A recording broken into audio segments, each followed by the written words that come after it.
Okay, I'm back with the Tussie Mussie now.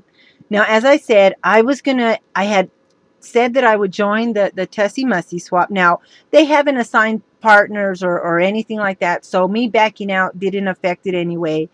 And just for a heads up, I'm not one to back out of anything that I do.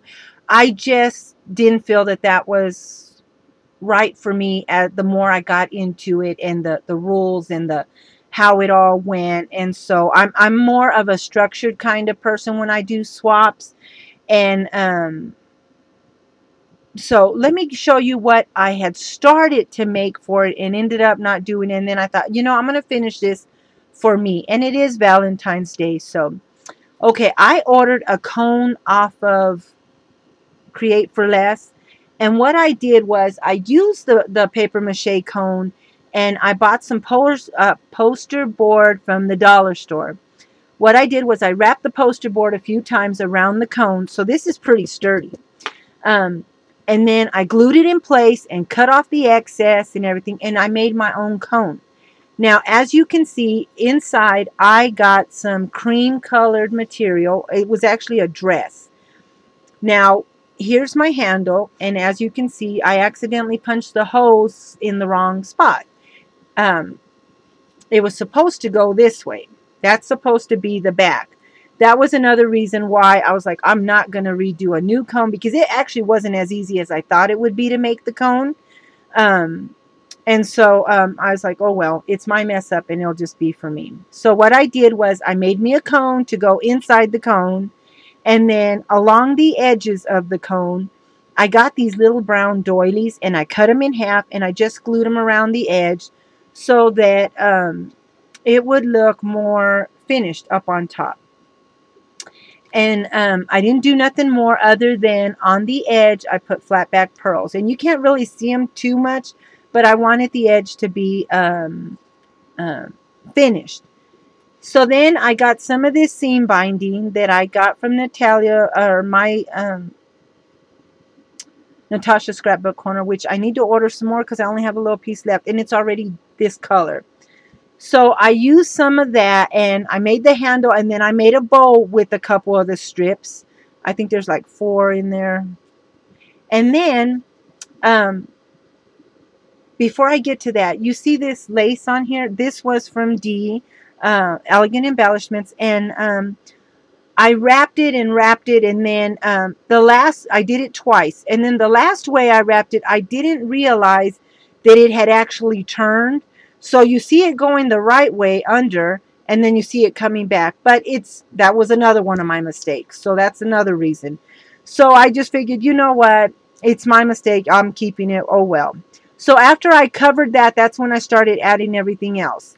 I got my trim from the Paper Passion, and so I put that all along the edge. Now, right here, it kind of overlapped a little bit. I was pulling it, hoping that it would, go all the way around, and was gluing it.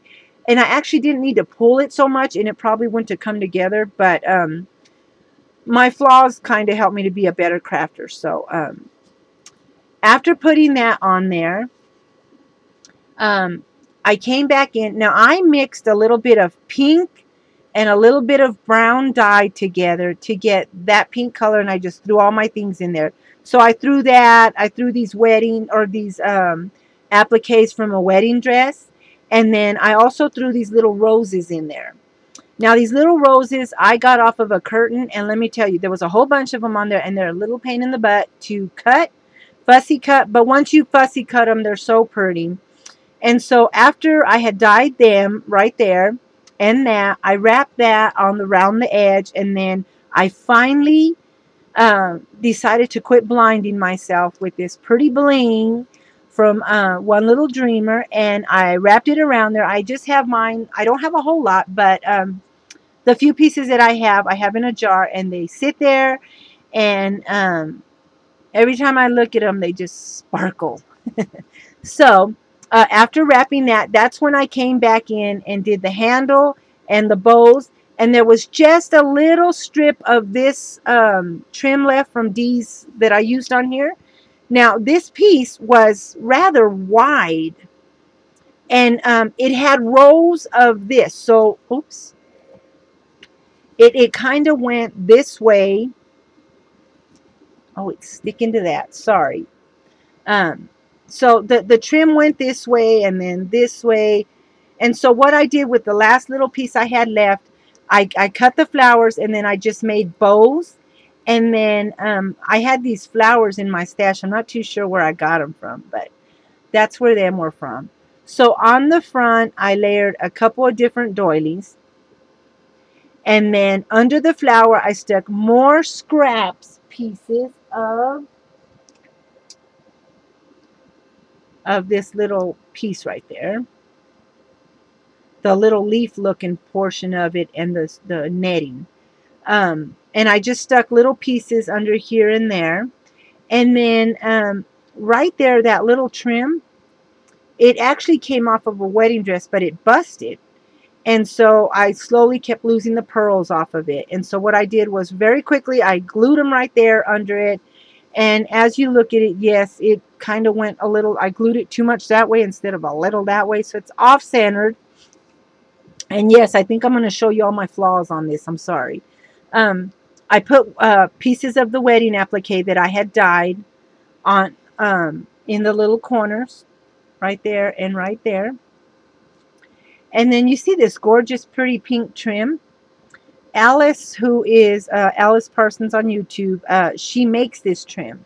And one night she showed us all how to make it on YouTube or on Skype. And so, but this one she gave me. And so I cut little pieces of it off and I glued it there and on there. And then right there I just put a little heart, used some words that says always and forever. So I just put a little clusters of pearl. I like to do that. This was a ring that I got at a new dollar store that we have here. And another little heart. And then the very last doily, what I did, there was 4 of them on the little piece that I found at the Goodwill. And 3 of them are up there, and then there's the last one. And I kind of made it to where it came down like that. And I just made like makeshift leaves and stuck them under there. On the trim, or on this right here, on the very last center one, I put a little pink bling on all of them. On the roses, and I just put roses here and there throughout the whole thing. I just stuck little pearls in the center. Up above, I got these from Sabrina, Okie Mom to 2 Girls, and I glued 2 of them together to make it stiffer, and then I just put pearls. And you can't see the sequins too much because the glue ended up covering it up, but there is sequins down there, and then the pearls sit on top. And this one I closed in more to look like, you know how butterfly flutters and closes and flutter. So this one's got its wings open, and this one's just shutting them to fly, I guess you could say. On the bottom, I cut 3 of these little pieces right here. This piece right here, and I cut off the edges. And what I did was I glued them, the 2 flower petals to each other, and then 2 more to each other, and the last ones to each other. And then I stuck it up on the cone. And then just the little piece that is connecting right there, as you can see, I glued them. So there's 3 of them on here. And what I did was I used a little piece of flower from Shabbylicious and put another little bling in there. So there is my Tussie Mussie. Let me see if it'll stand up. Now I'm going to adjust my camera very quickly. So there is my little Tussie Mussie. I hope that you all enjoy looking at it. It was a lot of fun to make it once I really started going and stuff. But I hope everybody has a great day. Talk with you later. Bye.